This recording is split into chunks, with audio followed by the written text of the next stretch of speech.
नमस्कार दोस्तों, मैं सुकृति आर्य एक बार फिर आप सभी का स्वागत करती हूँ हमारे ऑफिशियल यूट्यूब चैनल पे, जिसका नाम आप जान ही चुके हैं, ओम प्रॉप्टेक से। जो भी व्यूअर्स हमारे चैनल पर रोज नए जुड़ रहे हैं वो चैनल को सब्सक्राइब जरूर करें, साथ ही बेल आइकन बटन को प्रेस करना बिल्कुल ना भूलें। तो चलिए दोस्तों, आज के दिन की वीडियो की शुरुआत करते हैं। जैसा कि आप देख सकते हैं, आज हमारे साथ मौजूद हैं मिस्टर महेश पांडे सर, जो कि 6% किसान कोटा और 7% किसान कोटा में डील करते आए हैं। काफ़ी सालों से ये प्रॉपर्टी में ही है और इन्हें कई सालों का एक्सपीरियंस भी है। तो आज हम लोगों के सवालों के जवाब महेश सर से जानने की कोशिश करेंगे। तो महेश सर, आप हमारे व्यूअर्स को कुछ अपने बारे में बताइए ज़रा। जय श्री राधे राधे। मैं महेश कुमार, ओम प्रॉप्टेक प्राइवेट लिमिटेड कंपनी से। आपका बहुत बहुत धन्यवाद आर्य मैम। आज आपको सभी सवालों के जवाब मैं आपको दूंगा।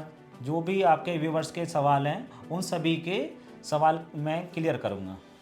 बिल्कुल सर, ये बताइए किसान कोटा प्लॉट क्या है और उसके साथ साथ 7% किसान कोटा का मतलब क्या है। बिल्कुल मैम, आज मैं आपको बताना चाहता हूं सभी व्यूवर्स को, किसान कोटा प्लॉट वह प्लॉट होता है जो कि यमुना अथॉरिटी ने किसानों की ज़मीन अधिग्रहण की थी। उसके बिहाफ पे किसानों को एक रहने के लिए और रोज़गार के लिए एक प्लॉट दिया था, जिसकी वजह से किसान कोटा प्लॉट इसको कहा जाता है। 7% किसान कोटा प्लॉट के बारे में भी मैं आज आपको बताता हूँ कि 7% क्यों बोला जाता है।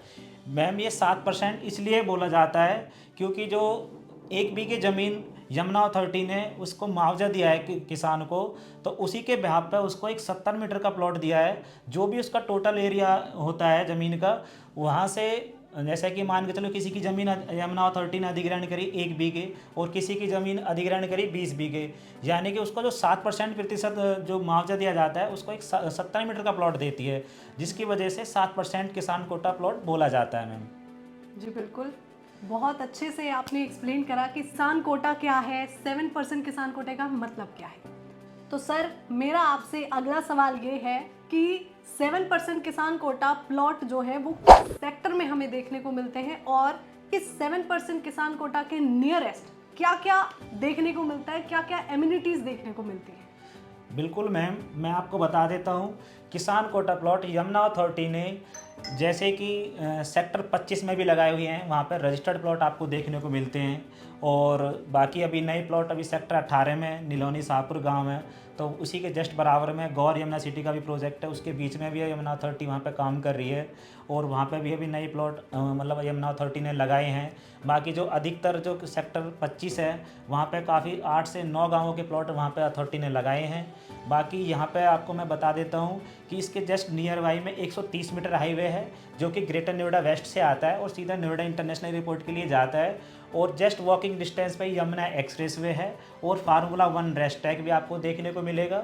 और यहाँ पे अगर मैं हाई राइज की बात करूँ तो जस्ट बराबर में ही वॉकिंग डिस्टेंस पे ही एलडीको सोसाइटी का प्रोजेक्ट है, वहाँ पे उसका काम स्टार्ट है। और 130 मीटर हाईवे से लगा हुआ पूर्वांचल प्रोजेक्ट है। और नियर बाई में अगर मैं बात करूँ तो यहाँ से सेक्टर 22D मात्र 1 से 1.5 किलोमीटर दूरी पर आपको देखने को मिलता है। अब मेरा आपसे एक और मुख्य सवाल है कि ये जो 7% किसान कोटा प्लॉट है, इन प्लॉटों की परी चौक से कितनी दूरी है, और दूसरी चीज कि ये जो 7% किसान कोटा प्लॉट है इसमें हमें क्या क्या और हम इस प्लॉट में डेवलप कर सकते हैं या और क्या नया देखने को मिलेगा।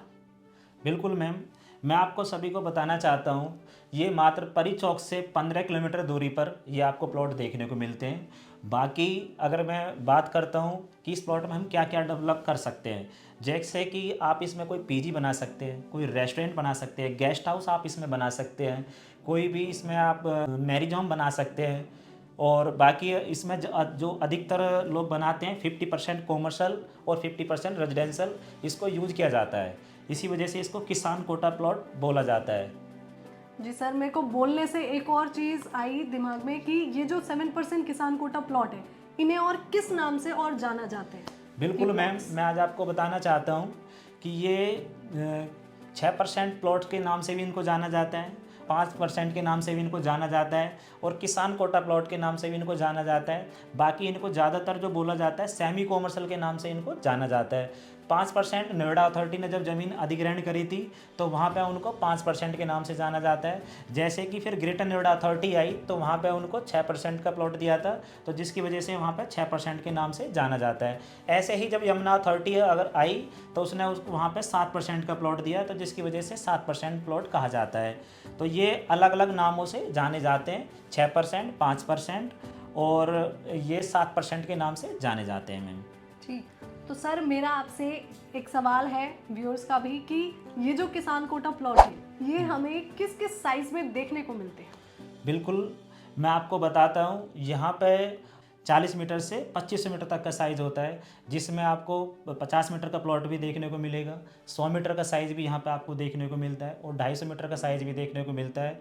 जो बड़े से बड़ा साइज़ है वो 2400-2500 मीटर के साइज़ लगे हुए हैं, यमुना अथॉरिटी ने जो लगाए हैं। 2500 मीटर। जी मैम। अब इस वीडियो की अंतिम सीरीज में एक और सवाल है आपसे सर कि ये जो किसान कोटा प्लॉट है 7% किसान कोटा प्लॉट, ये किसानों को किस तरीके से मिलते हैं? अलॉटमेंट का प्रोसेस आखिर होता कैसे है? कैसे किसान इस प्लॉट को ले सकते हैं या आप उन्हें कैसे दे सकते हैं? बिल्कुल मैम, बताना चाहता हूँ। ये जो किसानों को प्लॉट दिया जाता है, जैसे कि जो अथॉरिटी किसानों की ज़मीन अधिग्रहण करती है और उसको एक प्लॉट देती है रहने के लिए और रोज़गार के लिए, तो यमुना अथॉरिटी हो या ग्रेटर नोएडा अथॉरिटी हो या नोएडा अथॉरिटी हो, तो जो भी अथॉरिटी होगी वो जब ज़मीन अधिग्रहण करती है तो वहाँ पे किसानों की जब एक लेटर भेजती है अपने प्लॉट की रजिस्ट्री कराने के लिए कि आपको हमने एक 50 मीटर का प्लॉट दिया है या 60 मीटर का प्लॉट दिया है या 70 मीटर का प्लॉट दिया है, तो उसका आप डेवलपमेंट चार्ज जमा करके और उसके बाद वाटर चार्ज, सीवर चार्ज ये जमा कराना होता है। फिर अथॉरिटी हमारे किसान के नाम पर रजिस्ट्री कर देती है। फिर उसके बाद हम इस प्लॉट को किसी को भी सेल परचेज कर सकते हैं। मतलब उसका ये पूरा प्रोसेस है एक तरह से। जी मैम जी। ठीक, तो सर मेरा आपसे एक मुख्य सवाल एक और है कि अगर यहाँ पे इन्वेस्टमेंट के पर्पज से जानना चाहें तो यहाँ पे आने वाले समय में क्या हमें बेनिफिशियल देखने को मिलेगा, क्या और नया लोगों के लिए अच्छा रहेगा? बिल्कुल मैम, ये तो लोगों के ऊपर डिपेंड है कि किसका क्या बजट है। जैसे कि मान के चलिए किसी का बजट 40 लाख रुपए का है तो किसान कोटा प्लॉट में 40 लाख रुपए में भी मतलब प्लॉट मिल जाता है। अगर किसी का बजट 1 CR के आसपास है तो वहाँ पे इन्वेस्टमेंट कर सकते हैं, वो 1 CR के आसपास बजट में भी चीज़ें मिल जाती हैं। क्योंकि ये जो किसान कोटा प्लॉट होते हैं इसमें सबसे जो छोटा साइज़ है वो 40 मीटर का है, फिर उसके बाद 60 मीटर का साइज़ है, फिर 100 मीटर का साइज़ है, लगभग 2500 मीटर तक के साइज़ यहाँ पे आपको देखने को मिलते हैं इन्वेस्टमेंट के पर्पज़ से। और इसमें हम क्या क्या बना सकते हैं, जैसे कि रेस्टोरेंट, होटल, PG आने वाले समय में यहाँ पे आपको मतलब डेवलप जब एरिया हो जाएगा तो ये देखने को आपको मिलेगा मैम वहाँ पे। इन फ्यूचर इस प्लॉट में काफ़ी अच्छा डेवलपमेंट रहता है। जैसे जैसे ये प्लॉट डेवलप होते हैं वैसे वैसे ही यहाँ पे रेट बढ़ता चला जाता है, ताकि मतलब जो रिटर्न जो आता है वो काफ़ी अच्छा रहता है।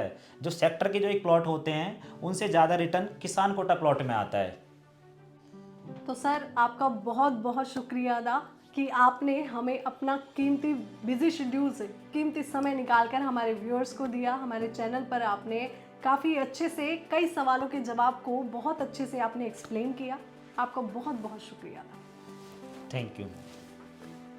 जो भी व्यूअर्स हमारे चैनल पर नए बन रहे हैं, जुड़ रहे हैं, उनके कोई भी प्रॉपर्टी रिलेटेड क्वेरी हो या फिर इन्वेस्टमेंट करने के प्लान कर रहे हैं जैसे कमर्शियल एरिया में या फिर कमर्शियल सेक्टर में 6% किसान कोटा या 7% किसान कोटा में, तो आप स्क्रीन पे नीचे दिए गए नंबर्स पे अपनी क्वेरी को रिजॉल्व कर सकते हैं हमसे संपर्क करके। बाकी मिलते हैं आपसे फिर एक और नई इंफॉर्मेटिव अपडेट के साथ।